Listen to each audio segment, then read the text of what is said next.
नमस्कार मंडळी, आपण आलेलो आहोत आपल्या शेतामध्ये. हा पहा आपल्या गाई म्हशींचा चारा. आपल्याकडे म्हशी आहेत. या म्हशींसाठी हा आपण चारा पेरलेला आहे आणि याची ही दुसरी कापणी झालेली आहे. आणि हे पहा, ही कापणीतून राहिलेल्या चारा पहा. याला आमच्याकडे खोंडी असं म्हटलं जातं किंवा कडवळ असं म्हटलं जातं.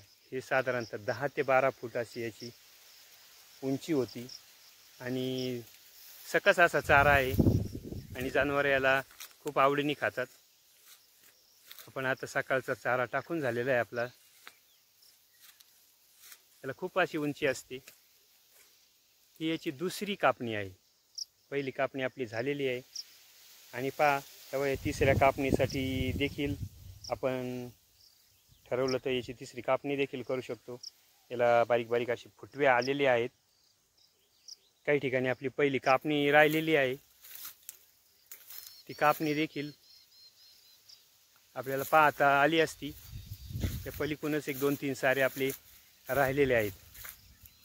ह्या बघ मंडळी, ही आपली जी लेट कापणी झाली होती पहिली, त्याच्यातील हा चारा असा आहे. तो आता वाढतोय सध्या. आणि जी पहिले कापणीचे जो चारा आहे, 1-2 सारे राहिले होते, ते पहा समोर आहे. कारण भरपूर असा तो चारा झाला होता, त्यामुळे ती कापणी राहून गेली. आणि सकस असा आहे, त्यामुळं प्रत्येक पशुपालकांनी केलं तरी काही अडचण नाही. चला तर मंडळी, आपण पुन्हा नवीन व्हिडिओमध्ये भेटूच. धन्यवाद.